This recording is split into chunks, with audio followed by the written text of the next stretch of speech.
Hello and welcome to Classic Books in Wonderland. My name is Jenny and I am the host here at Classic Books in Wonderland. If you are joining me for the first time, welcome. If you are returning to follow along with the book we are currently reading, welcome back. If you came to this channel thinking it was all about Alice in Wonderland, it is not. She is sort of a part of our channel merely because I read all the books from my car, which inside is decorated with an Alice in Wonderland theme. You can see I have a crown up here above my head. This is for the Queen of Hearts. You can see Alice kind of peeking out behind me here. So there's all kinds of Alice stuff going on, and it's great and fantastic and a ton of fun. So that is why this channel is called Classic Books in Wonderland, but really we are here to read all kinds of classic books. The very first book we read on this channel was Anne of Green Gables. We finished that last week, a week ago, and now we are currently working through The Secret Garden, which is another fantastic book. So without any further ado, let's get started. The Secret Garden, written by Frances Hodgson Burnett, Chapter 9, The Strangest House. It was the sweetest, most mysterious looking place anyone could imagine. The high walls which shut it in were covered with the leafless stem of climbing roses, which were so thick that they were matted together. Mary Lennox knew that they were roses because she had seen a great many roses in India. All the ground was covered with grass of a wintry brown, and out of it grew clumps of bushes, which were surely rose bushes, if they were alive. There were numbers of standard roses, which had so spread their branches that they were like little trees. There were other trees in the garden, and one of the things which made the place look strangest and loveliest was that climbing roses had run all over them and swung down long tendrils which made light swaying curtains, and here and there they had caught at each other or at a far-reaching branch, and had crept from one tree to another and made lovely bridges of themselves. There were neither leaves nor roses on them now, and Mary did not know whether they were dead or alive, but their thin gray or brown branches and sprays looked like a sort of hazy mantle, spreading over everything, walls and trees, and even brown grass, where they had fallen from their fastenings and run along the ground. It was this hazy tangle from tree to tree which made it all look so mysterious. Mary had thought it must be different from other gardens which had not been left all by themselves so long, and indeed it was different from any other place she had ever seen in her life. "How still it is," she whispered. "How still." Then she waited a moment and listened at the stillness. The robin, who had flown to his treetop, was still as all the rest. He did not even flutter his wings. He sat without stirring and looked at Mary. "No wonder it is still," she whispered again. "I am the first person who has spoken in here for 10 years. She moved away from the door, stepping as softly as if she were afraid of awakening someone. She was glad that there was grass under her feet, and that her steps made no sounds. She walked under one of the fairy-like gray arches between the trees, and looked up at the sprays and tendrils which formed above. "I wonder if they are all quite dead," she said. "Is it all a quite dead garden? I wish it wasn't." If she had been Ben Weatherstaff, she could have told whether the wood was alive by looking at it, but she could only see that there were only gray or brown sprays and branches, and none of any signs of even a tiny leaf or bud anywhere. But she was inside the wonderful garden, and she could come through the door under the ivy any time, and she felt as if she had found a world all her own.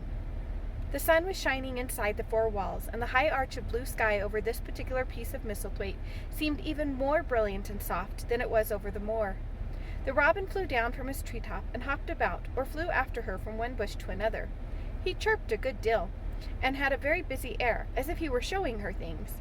Everything was strange and silent, and she seemed to be hundreds of miles away from anyone, but somehow she did not feel lonely at all. All that troubled her was her wish that she knew whether all the roses were dead, or if perhaps some of them had lived and might put out leaves and buds as the weather got warmer. She did not want it to be a quite dead garden. If it were a quite alive garden, how wonderful it would be, and what thousands of roses would grow on every side. Her skipping rope had hung over her arm when she came in, and after she had walked about for a while, She thought she would skip round the whole garden, stopping when she wanted to look at things. There seemed to have been grass paths here and there, and in one or two corners there were alcoves of evergreen with stone seats or tall moss-covered flowered urns in them. As she came near the second of these alcoves, she stopped skipping. There had once been a flower bed in it, and she thought she saw something sticking out of the black earth, some sharp little pale green points. She remembered what Ben Weatherstaff had said, and she knelt down to look at them. Yes, they are tiny growing things, and they might be crocuses or snowdrops or daffodils, she whispered. She bent very close to them and sniffed the fresh scent of the damp earth. She liked it very much. Perhaps there are some other ones coming up in other places, she said. I will go over the garden and look. She did not skip, but walked. She went slowly and kept her eyes on the ground. She looked in the old border beds and among the grass, and after she had gone round trying to miss nothing, she had found ever so many more sharp pale green points, and she had become quite excited again.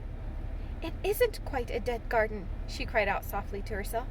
Even if the roses are dead, there are other things alive.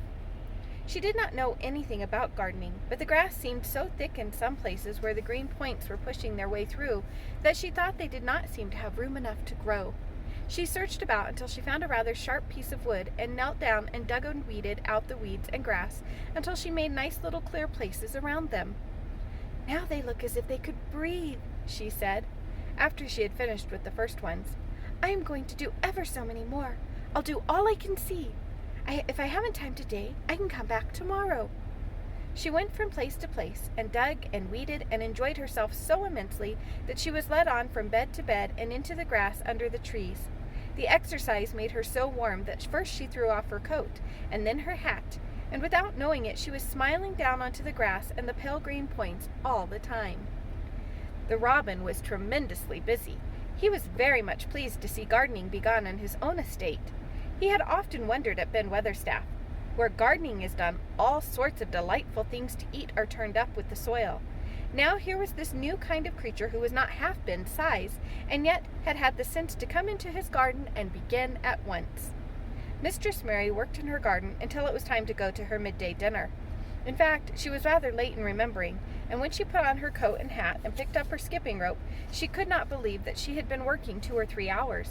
She had been actually happy all the time, and dozens of the tiny pale green points were to be seen in cleared places, looking twice as cheerful as they had looked before, when the grass and weeds had been smothering them. I shall come back this afternoon, she said, looking all around her new kingdom, and speaking to the trees and the rose bushes as if they heard her. Then she ran lightly across the grass, pushed open the slow old door, and slipped through it under the ivy. She had such red cheeks and such bright eyes, and ate such a dinner that Martha was delighted. 2 pieces of meat and 2 helps of rice pudding, she said. Mother will be pleased when I tell her what the skipping rope's done for thee. In the course of her digging with her pointed stick, Mistress Mary had found herself digging up a sort of white root, rather like an onion. She had put it back in its place and patted the earth carefully down on it, and just now she wondered if Martha could tell her what it was. Martha, she said, what are those white roots that look like onions? They're bulbs, answered Martha. Lots of spring flowers grow from them. The very little ones are snowdrops and crocuses, and the big ones are narcissus and jonquils and daffodillies. The biggest of all is lilies and purple flags. They are nice. Dickon's got a whole lot of them planted in our bit of garden. Does Dickon know all about them? Asked Mary, a new idea taking possession of her.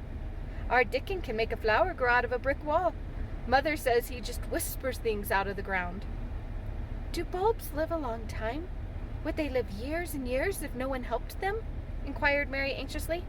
They're things as helps themselves, said Martha. That's why poor folk can afford to have 'em. If you don't trouble 'em, most of 'em will work away underground for a lifetime and spread out and have little uns. If you don't trouble 'em, most of 'em will work... there's a place in the park woods here where there's snowdrops by the thousands. They're the prettiest sight in Yorkshire when the spring comes. No one knows when they was first planted. I wish the spring was here now, said Mary. I want to see all the things that grow in England. She had finished her dinner and had gone to her favorite seat on the hearth rug. I wish I had a little spade, she said. Whatever dost thou want a spade for? Asked Martha, laughing. Art thou going to take to digging? I must tell Mother this. Mary looked at the fire and pondered a little. She must be careful if she meant to keep her secret kingdom. She wasn't doing any harm, but if Mr. Craven found out about the open door, he would be fearfully angry and get a new key and lock it up forevermore. She really could not bear that. "This is such a big, lonely place," she said slowly, as if she were turning matters over in her mind. "The house is lonely, and the park is lonely, and the gardens are lonely. So many places seem shut up.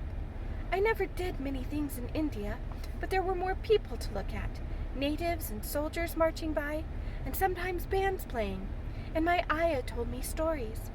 There is no one to talk to here except you and Ben Weatherstaff, and you have to do your work, and Ben Weatherstaff won't speak to me often.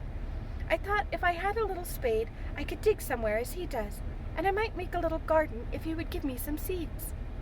Martha's face quite lighted up. "There now," she exclaimed, "if that wasn't one of the things Mother said.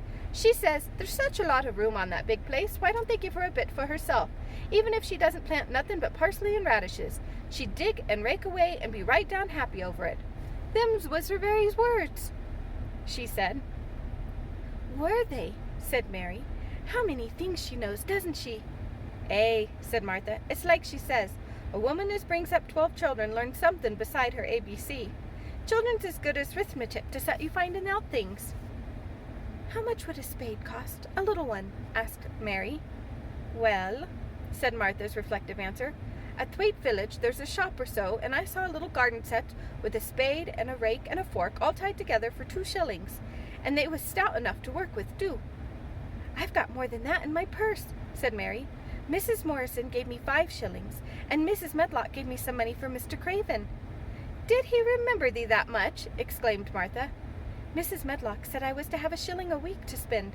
She gives me one every Saturday. I didn't know what to spend it on." "My word, that's riches," said Martha. "Thou can buy anything in the world thou wants. The rent of our cottage is only 1 and 3 pence, and it's like pulling eye teeth to get it. Now I've just thought of something," putting her hands on her hips. "What?" said Mary eagerly. "In the shop at Thwaite they sell packages of flower seeds for a penny each, and our Dickon he knows which is the prettiest ones and how to make 'em grow. He walks over to Thwaite many a day just for the fun of it. Does thou know how to print letters?" Suddenly, "I know how to write," Mary answered. Martha shook her head. "Our Dickon can only read printin'. If thou could print, we could write a letter to him and ask him to go and buy the garden tools and the seeds at the same time." "Oh, you're a good girl," Mary cried. "You are, really. I didn't know you were so nice. I know I can print letters if I try. Let's ask Mrs. Medlock for a pen and ink and some paper." "I've got some of my own," said Martha. "I bought 'em so I could print a bit of a letter to Mother of a Sunday. I'll go and get it." She ran out of the room, and Mary stood by the fire and twisted her thin little hands together with sheer pleasure. "If I have a spade," she whispered, "I can make the earth nice and soft and dig up weeds. If I have seeds, I can make flowers grow, and the garden won't be dead at all. It will come alive." She did not go out again that afternoon, because when Martha returned with her pen and ink and paper, she was obliged to clear the table and carry the plates and dishes downstairs. And when she got into the kitchen, Mrs. Medlock was there and told her to do something. So Mary waited for what seemed to her a long time before she came back. Then it was a serious piece of work to write to Dickon. Mary had been taught very little because her governesses had disliked her too much to stay with her. She could not spell particularly well, but she found that she could print letters when she tried. This was the letter Martha dictated to her. "My dear Dickon, this comes hoping to find you well as it leaves me at present. Miss Mary has plenty of money, and will you go to Thwaite and buy her some flower seeds and a set of garden tools to make a flower bed? Pick the prettiest ones and easy to grow, because she has never done it before and lived in India, which is different. Give my love to Mother and every one of you. Miss Mary is going to tell me a lot more so that on my next day out you can hear about elephants and camels and gentlemen going hunting lions and tigers. Your loving sister, Martha Phoebe Sowerby." "We'll put the money in the envelope, and I'll get the butcher boy to take it in his cart. He's a great friend of Dickon's," said Martha. "How shall I get the things when Dickon buys them?" "He'll bring them to you himself. He'll likely walk over this way." "Oh!" exclaimed Mary. "Then I shall see him. I never thought I should see Dickon." "Does thou want him? Does thou want to see him?" asked Martha suddenly, for Mary had looked so pleased. "Yes, I do. I never saw a boy foxes and crows loved. I want to see him very much." Martha gave a little start, as if she remembered something. "Now to think of it," she broke out. "To think of me forgetting that there. I thought I was going to tell you first thing this morning. I asked Mother, and she said she'd ask Mrs. Medlock her own self." "Do you mean—" Mary began. "Well, I said Tuesday. Ask her if you might be driven over to our cottage some day and have a bit of Mother's hot oat cake and butter and a glass of milk." It seemed as if all the interesting things were happening in one day. To think of going over the moor in the daylight and when the sky was blue. To think of going into the cottage which held 12 children. "Does she think Mrs. Medlock would let me go?" she asked quite anxiously. "Aye, she thinks she would. She knows what a tidy woman Mother is and how clean she keeps the cottage." "If I went, I should see her mother as well as Dickon," said Mary, thinking it over and liking the idea very much. "She doesn't seem to be like the mothers in India." Her work in the garden and the excitement of the afternoon ended by making her feel quiet and thoughtful. Martha stayed with her until tea time, but they sat in comfortable quiet and talked very little. But just before Martha went downstairs for the tea tray, Mary asked a question. "Martha," she said, "has the scullery maid had the toothache again today?" Martha certainly started slightly. "What makes thee ask that?" "Because when I was waiting so long for you to come back, I opened the door and walked down the corridor to see if you were coming, and I heard that far-off crying again, just as we heard it the other night. There isn't a wind today, so you see it couldn't have been the wind." "Eh," said Martha restlessly, "thou mustn't go walking about in corridors and listening. Mr. Craven would be that there angry, there's no knowing what he'd do." "I wasn't listening," said Mary. "I was just waiting for you, and I heard it. That's 3 times. "My word, there's Mrs. Medlock's bell," said Martha, and she almost ran out of the room. "It's the strangest house anyone ever lived in," said Mary drowsily, as she dropped her head on the cushioned seat of the armchair near her. Fresh air and digging and skipping rope had made her feel so comfortably tired that she fell asleep. And that is the end of chapter 8. So we will read chapter 9 tomorrow. Thank you once again for joining me here. I'm very pleased to have you. As you can see, we're getting some snow here in Colorado. It is March. This is normal for us. But I will definitely make sure that I make time to record another video for you tomorrow. In the meantime, have a wonderful evening, and I will see you in the next video.